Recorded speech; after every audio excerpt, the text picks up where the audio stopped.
What's going on, everybody? My name is Ben, and welcome back to another episode here on Ben Builds. We are back on our FJ-2 Fury. This is episode number 13, and today we're going to go ahead and tackle the decals. Typically, I put a gloss coat on my models before I add any decals. Now, with natural metal, it's an iffy proposition to go ahead and add any sort of gloss coat onto a model.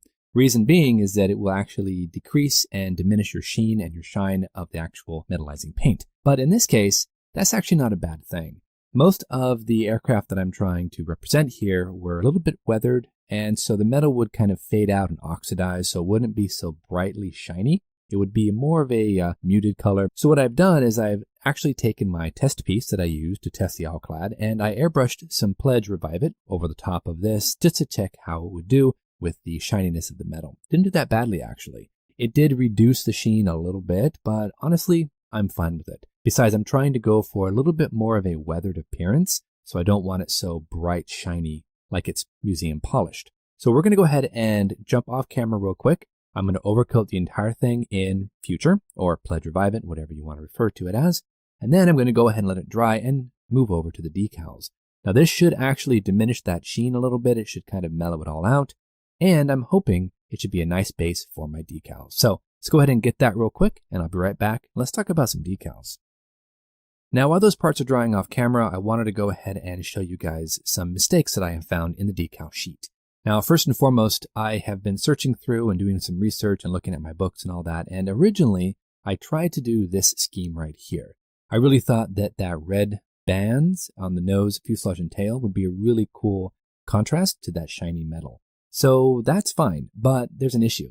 If you look on the decal sheet, you can see that there is the center section here, the center band. There's also the tail band as well. Those are all nicely molded in there. And there's nothing on the front. So there isn't actually a decal for that front nose. Instead, you get just the regular white stars. But that means you have to go ahead and paint it on. Normally not really that big of a deal, but the fact that I'm going to have to try to match the reds, that's trouble. Also, if you notice, there's nothing going across the bottom of the fuselage here. Now, I'm not sure, but I thought these actually wrapped all the way around the fuselage. So I'm not sure if that's an error or just I'm misinformed. Either way, I don't want to try to match the red nose to the other two red slashes. I just kind of want to forego anything having to do with that. So we're actually not going to be working on this particular scheme as I thought we were. Well, it's unfortunate, but it is what it is. Instead, though, I'm going to go ahead and look through the book, and I'm going to find out what other scheme I want to go ahead and do. And I actually have a good idea about which one I want to try for.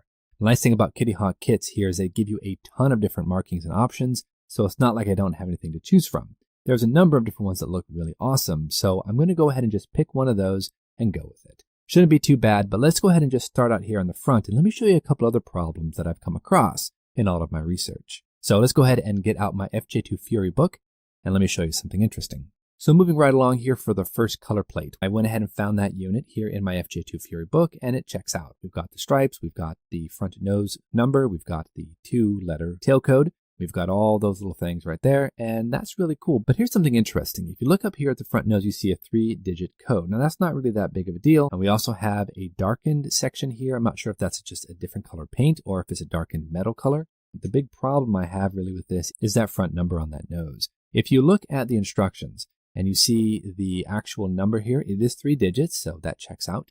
But they're tiny in comparison to what we see in real life here on the actual photo. So that's not really that great. I'm pretty sure that all the numbers here in the kit are probably undersized, and that's not great. So I didn't really want to fool with this one, and plus you'd have to paint that red anyway. Again, matching colors. I decided no on this one. Now moving on to the other sections here, and this is actually 2 aircraft here on one page. And what we have is a little bit of an issue. Now if you look here at the top one, we can see we've got a blue scallop here on the front nose, and we have some white stars. Now, if you're moving back across that, we have some checkered bands here, and then one checkered band across the very tail. Moving on down the one below that, we've got a blue streak across the fuselage, and then on the tail, but we have a black band around the front nose. That's different. I'm actually not sure that that is correct. I'm pretty sure that these should actually be switched. Now, again, if you look at this particular unit here in my FJ-2 Fury book, you can see it's got a solid black stripe around the nose. Well, I'm assuming it's black, but a solid stripe around the nose, like we have down here at the bottom aircraft. And moving on back, we've got that checkered band, and we've got the checkered band around the tail. Also a little bit of a silver outline around the very lip of that nose. So that, I think, is pretty good evidence that these noses are incorrect, which means, of course, that's going to be a no on this one as well. Now, our last subject here is one that I'm actually leaning towards doing, and it's got this really cool kind of stylized, I think it's a bird of some sort, with a lightning bolt running through it. I did find the single and only solitary picture of this particular aircraft in my FJ-2 Fury book. For some reason, there's just nothing else about them there, and you can see that it looks pretty similar. The one issue I do have here, though, is that number. That number 13 here on the aircraft compared to the one here on the decals, the 13 on the aircraft is a lot larger than it is here in the decals. So again, I'm pretty sure that all the numbers are undersized. Kind of disappointing. Also, if you look at that red lightning bolt that goes through that center section right there, it actually touches the number 13 on the photo. But here on the kit, it doesn't come close. So I'm pretty sure that these numbers are all undersized, but you know what? I'm not really going to worry about it too much. We only have one offense here with this particular aircraft, so I'm just going to go ahead and rock with this one. Again, the 13 is undersized, but I'm not going to lose any sleep over it, to be honest. This is probably the most accurate and the easiest scheme to do, so that's one we're going to focus on. But anyways, let's go ahead and jump into a quick time lapse, guys. We are going to take our model. It's all dry, ready to go for decaling. We're going to take that and we're going to cut out the decals. We're going to lay them down with some microset. Then we're going to come back after they're on and lay a little bit of microsol down on top of those. And then I think we should be really in good condition for next episode. So let's go ahead and jump on in. We're going to take care of these and see what we can do.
All right, everybody, we are back, and as you can see, we have a fully decaled FJ-2 Fury. I like it. It actually turned out far better than I was expecting it to. I really thought the decals would have been trouble, that they would have maybe crumbled or split apart in the water, but no, the decals actually conformed very well to the panel lines. I used a little bit of microsol to kind of help them suck down a little bit more, and then of course the micro set as a base coat before I put the decal onto plastic. We had some great success here with the rear tail. We've got the rear tail code that sucked right down with that microsol. And honestly, this doesn't look all that bad. As you can see here, we've got the MX code. That's going to be right here on this side of the wing. Other side, we have our stars and bars. That looks great. I did do a little bit of microsol to make sure that sucks down into the panel lines. It's so far working perfectly. But on the other side, that's where I went ahead and deviated from the instructions. So you can see here, we've actually moved the decal a little bit more forward onto the wing. A little bit different here than what they show on the instructions. And then we took the corner of that and cut it off and attached it to the front slat.